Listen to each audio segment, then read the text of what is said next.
Welcome. Welcome to Poetry Flash in Berkeley, California. I'm Joyce Jenkins. Today, we are delighted to present a reading by Dee Nurksey and Erin Rodoni. The Poetry Flash reading series is co-sponsored by Moe's Books in Berkeley. Please visit bookshop.org/shop/poetryflash to see powerful new books by these two poets who will read from them today. The link is in the chat box. To the best of our tech ability, you were muted on entry. Keep yourself muted so we can hear the poets, please. This event is being recorded and will be posted on the Poetry Flash YouTube channel and Facebook page. At the end, when the recording ends, we'll keep the Zoom on for a few minutes so those who are joining us live can ask a question or say hello. Visit poetryflash.org to join our email list or to see book reviews and news about upcoming events in California. Erin Rodoni's new book is And If the Woods Carry You, winner of the Michael Waters Poetry Prize. Dean Rader says, like all great fairy tales, Erin Rodoni's poems are a glorious marriage of the domestic and the dangerous. There are tests and transformations, solitudes and sacrifices, births and burials. Everything is changing into something else, something energized, erotic, and enchanted. But it is the poet's attention to craft that lifts these poems from the beguiling world of mere narrative into the more magical realm of art. In language that feels both ancient and current, Rodoni manages to craft lyrics that seem to come from some other world while speaking truths to this one. Her previous collections include Body in Good Light and A Landscape for Loss, winner of the Stevens Award from the National Federation of State Poetry Societies. Her poems have appeared in Best New Poets, Blackbird, Eco Theo Review, Colorado Review, and Poetry Northwest. She has been honored with awards from the Association of Writers and Writing Programs, otherwise known as AWP, the Montreal International Poetry Prize, and Ninth Letter. I'm really delighted to welcome, and I hope you do too, Erin Rodoni. Hello, everyone. So lovely to see some familiar faces here today. I'm just really grateful to everyone who turned up. I don't know about where all of you are coming from, but it's a gorgeous day here in the Bay Area, a day to be outside. So I'm really grateful for you to come here and listen to me read this afternoon. And thank you so much to Joyce for hosting me at Poetry Flash. It's an honor to be here. I love this reading series and everything Poetry Flash does for the Bay Area poetry community. So I'm so grateful to be part of it. And it's, wonderful to see you all. So I'm going to be reading, as Joyce mentioned, from my new book, And If the Woods Carry You. And it's a book that explores motherhood and childhood in a world much like this one in its uncertainty and precariousness, but maybe just a little bit closer to that kind of edge of danger. And it uses fairy tale tropes and tropes from mythology to address climate change and ecological crises that we're going through. So I'm going to start with the opening poem, which is called Lullaby with Fireflies and Rising Seas.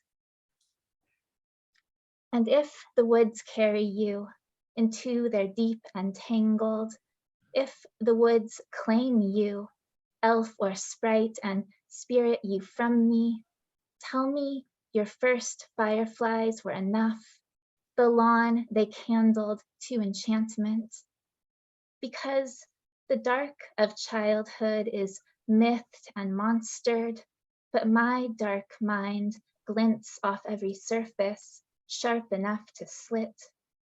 Tonight, ice sheets slide like seals into the sea, and in Nice, parents hurl their children out of the truck's path, their only prayer, a heartbeat's worth of please. Maybe, like me, the only God you can conceive is a kind of wakefulness.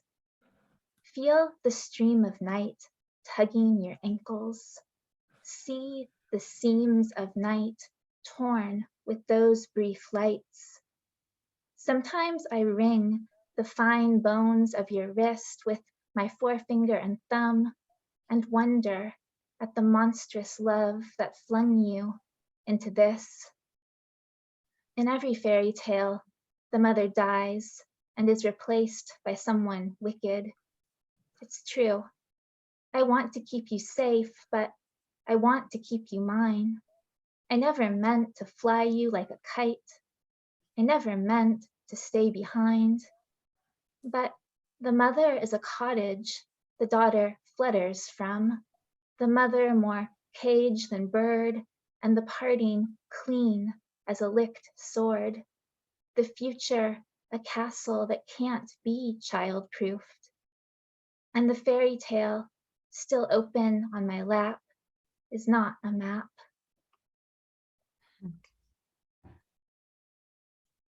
So that kind of sets up a lot of the themes and exploration in the book. And that began, as you can guess from the reference to Nice maybe, and I think it was the summer of 2016, and I was very pregnant with my second daughter and feeling that kind of vulnerability of being in that kind of state of bringing a life into the world and just noticing, being hyper aware of all the dangers and the violence and just all the difficult things, and then trying to also be aware of the beauty too. So this next poem is called Growing Up Wild. Look how tall the pines loom, how deep glacial streams gash fields of lupine. It is dangerous to be a child. The star-cut wilds spark with rhythms, and nothing rhymes when her grief cry cracks the Precambrian sky, a blue so ancient I almost believe humans will never touch it. But we are worming up there too, parasites grazing the mind of God. There is so little left untouched, and God knows we can't stop touching. I hurry my babies along well-marked trails and well-mapped woods through a camouflaged dazzle of song. A doe stills us with her side eye while her fawns fleet into the trees. So many creatures slide from our gaze, little flames of meeting. No matter how much I wish this sword sheen green for us, the timber shadows laying down the planks of coming night. No matter how much I want those Arctic stars swarmed thick against a black that seems somehow plush and vacant at once, I sometimes fear there is nowhere safer to keep the wild than outside. Any territory I'm told once claimed must be defended. So we kill, even with our desire to live gently. But there is no gentleness between hunger and what feeds it. Oh, it is dangerous to love a child. Right now I'm reading poems from the first section of the book. The book's divided into 4 sections, fairy tale locations. The first section is called The Woods. So all of these poems kind of have to do with that setting. And then the next section is called The Village. So I'm going to read one more poem from The Woods, and then I'm going to jump into The Village for a little while. This poem is called Forgive Me, I've Forgotten. Forgive me, I've forgotten how to be a daughter. I am all forest now. I surround my daughter in green shadow, a kind of absence. She knows me as throat hum, a dull ache. Mother, forgive these trees, this doe-eyed girl. She is lost, and I keep losing my place. Like an infant, like a corpse, I sleep flat on my back. I am on your lap. I am the meadow grass, the clearing, the song-charmed beasts. Dreams like moving water ripple your face above my face, the light subterranean as if through skin. The forest thickens with cries from a baby I cannot find. Perhaps she's the daughter I once knew, the one who grew away from you. Perhaps she's the daughter who slips her braided lies through my hair like soothing fingers. Hear the echo there, the water moving. It carries the crying deep inside the past, which is my body, which is your body, where it quiets into a fawn, earth drawn and down tongued, the lips of the stream open to her kiss the way the heart does, gently. Mother, I remember pinching the skin of your knuckles, amazed at how long it steepled while my own snapped back. That once magic flattened into lack of collagen, elastin, love grows from, then away from the body. I am in a forest. A blue-white doe hovers like a butane flame. In velvet vowels, she hums her warning. Perhaps it's the same lullaby you plaited with the sound of rain, the same my daughter whisper sings without knowing why when she's afraid. I am afraid. The forest thins like aging skin.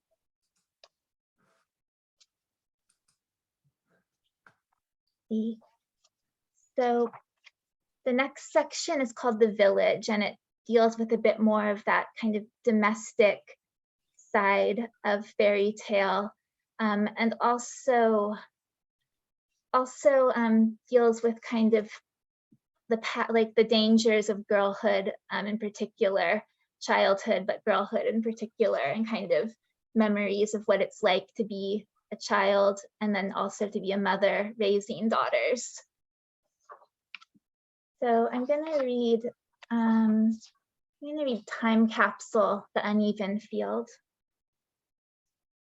Yes, I went to the field like a virgin, to the mouth of a volcano, meaning I was in love with my ornaments, the jeweled tug at my lobes, the gold squeeze at my throat, each pulse, the secret hollow behind each ear swooned with sandalwood and slumber.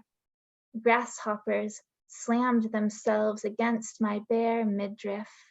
Yes, I came to gather eyes like moths. I came despite, I knew, the common root of sacrifice and sacrament. It was a rite of passage to be named for the part that beckoned best. Yes, I went to the field like a bride, drunk on dowry, all that worth, all that sparkle in his stare. Yes, I wanted to be watched, thus christened. Yes, other girls returned, shining like the moon, by which I mean on the other side of that romanticized light, there is a dark tree line where anything could hide. Husk of daylight, heavening the sky, fragrance of wild vines coiling barbed wire, blossoming small white stars named jasmine, honeysuckle, hush. The field was a body of water. I learned to float by standing still. The field was a mirror that returned my body to me through his eyes. No, the field was a body of water, and I kept sinking through my own reflection. The slightest scramble between sacred and scared, aware suddenly of the cold in my cutoffs and crop top, sheer, the drop. No, I didn't fall for him. If I burned, it was for beauty, that plummet through the many-storied night.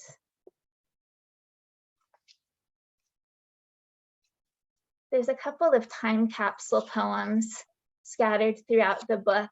And I kind of originally thought of them as like just sites of compressed memory. And then in an interview, I came to realize that I also thought of them as my own little versions of fairy tales, of kind of lessons or stories that could be passed down to warn or to learn something from, or even to give instructions. And so I'm going to read one more time capsule poem from the village, composed during one of our fires. I don't remember which one. There's been so many now, when all the smoke and ash kept us indoors for a long time, when my children were a bit younger than they are now. Called Time Capsule, Days of Ash from Elsewhere. And the indoor play gets darker. Dolls fever red, leech bled, pocked radiant with Crayola. Tissue-wrapped, bed-ridden, dolls maimed in scissor jaws, monster claws, the moon's mute maw. Dolls slack in the back of a speeding ambulance. Vampire attacked, raptor slashed, stripped and hacked, vanished for the bluest hour, searched for, forsaken, the game hangs on my daughter's whim, which today tips toward salvation. We dredge the quarry, salt the leeches thin, undress the wounds, redress the torsos in sequin and chiffon. We reattach the limbs, press every head back on. We raise the dead. Understand? We raise them. Let's see. So the next section of the book is called The Kingdom, and it's mostly a long poem that's in a sequence called Parable of the Bull, which takes an epigraph from Peter S. Beagle's The Last Unicorn. I don't know if you're familiar with the book, you might remember the specter of the red bull, which drove all the unicorns into the sea. And as a child, I really loved the animated movie, and I watched it a lot, and I found it mildly terrifying. It was kind of like one of those Watership Down movies for kids, where it's like, it's for kids, but it's really not for kids. That I loved it. And so the epigraph is, they passed down all the roads long ago, and the red bull ran close behind them and covered their footprints. And so the poem kind of explores basically humans vanishing from an earth that's just become far too dangerous and unstable to feel safe in bringing any children into it. And so it kind of follows the last generation of children. And so I'm going to read two poems from it, The Last Mother, and then one more. So I'll do The Last Mother. But there are still days we have everything we need. Beauty, a solid acre of it, a summer that never ends, summer fields scorched copper and crimson. This garden of fire-hued leaves still glistens with nightshades, tomato, aubergine, skin, dust, and sun, my little tuber. You seem all eyes, though the two on your head barely see. Your pupils hover, the way I imagine my face must, a watery planet you almost remember. You are so still, it seems you could live on light It loves you light, it lights upon you like a butterfly, a flower. Of course you open your mouth, expecting Eden. My milk, the last manna, my hands dry as the creek bed. These nights we sleep, tangled and dream-wrecked, these mornings already heavy with ghosts and dead bees. The season so full already, but somehow with room to swallow us too. In this fool's September, even the shadows are golden, the pears tearing with the weight of their hips, oh endling. I flood at the trembling of your lower lip. Aren't we still blessed here in our banishment? So time goes on, and then the last human ever born grows up, and so we have Eve alone. Say the last human ever born is female. Say she outlives the last of men. Let us call her Eve and wish her a year or two on earth without the gaze of any Adam. Let her devour the fruit of any tree she pleases. Whatever wisdom sparkles in the sugar, let her chew in the cherish of her own mind. Above, the trees speak blossom, bird song. Eve has begotten no one, is beguiled by all she sees. Below her, a slower synapse inches, root tip to root tip. The forest abides no border, but the desert and the sea. Eve touches the heads of the animals. Their names flash in her brain before vanishing. At daybreak, at nightfall, she releases every verse and prayer ever captured from the prismed air. When Eve falls, a rapture of insects shrouds her body. Scavengers disrobe, microbes unchristen to the bone. The whole web of creation crackles with her as she rises into the crown of ash, of alder, birch, river and silver, cedar and elm. Lord, the names are so beautiful. The woman more striking for being called Eve. Of course, Eden was always made of language, never trees. And the final section of the book is called The Clearing. And it's sort of imagining those spaces that we carve out for tenderness in those wild woods and dangers. So they're kind of the most tender and intimate poems of the book. And I think I just have time for one of them. I'm gonna do transfusion.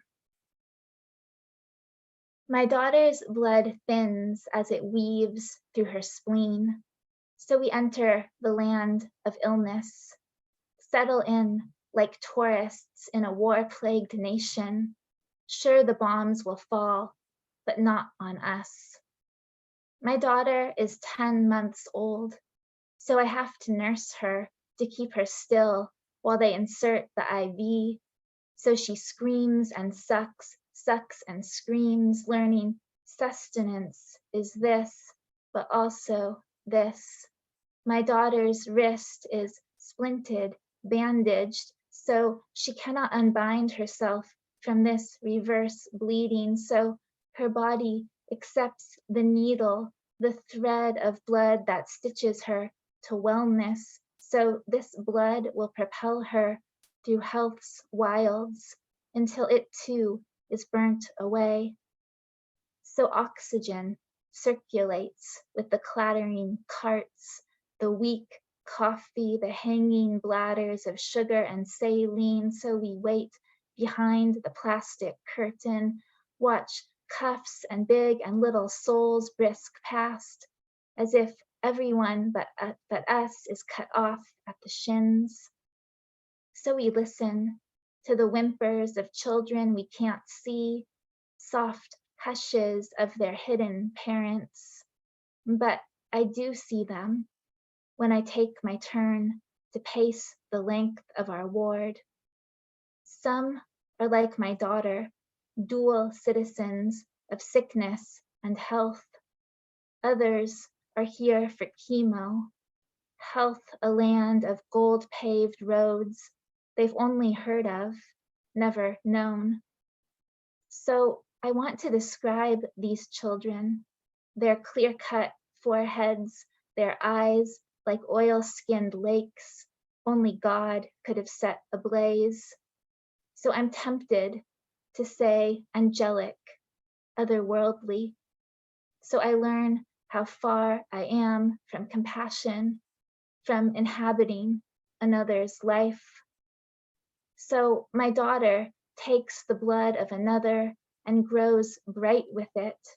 She glistens a health that nearly sickens in this place where others take and take into their bodies whatever they are told, and still they pale and pale unto translucence. So some of these children will die, taking the cancer with them. Still, we get hungry, and the cafeteria is a copy of a cafe, the sandwich a kind of food we might enjoy in different light.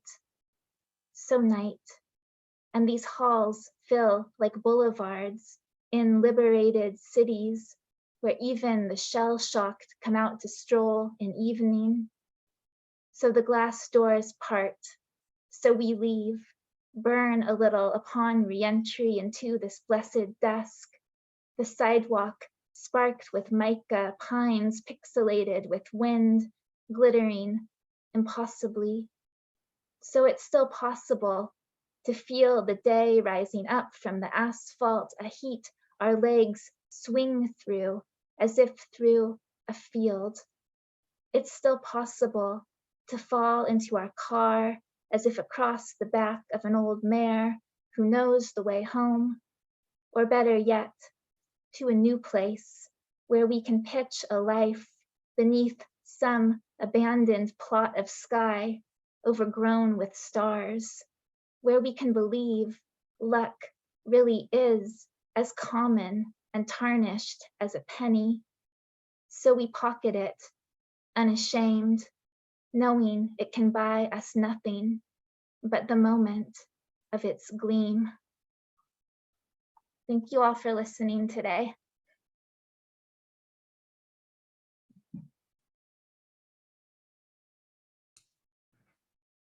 Thank you. Thank you so much. Erin Rodoni, that's wonderful. It was a beautiful, beautiful reading. Thank you so much. Now, I must say that we're having a bit of a technical issue with our second reader who cannot get into the reading.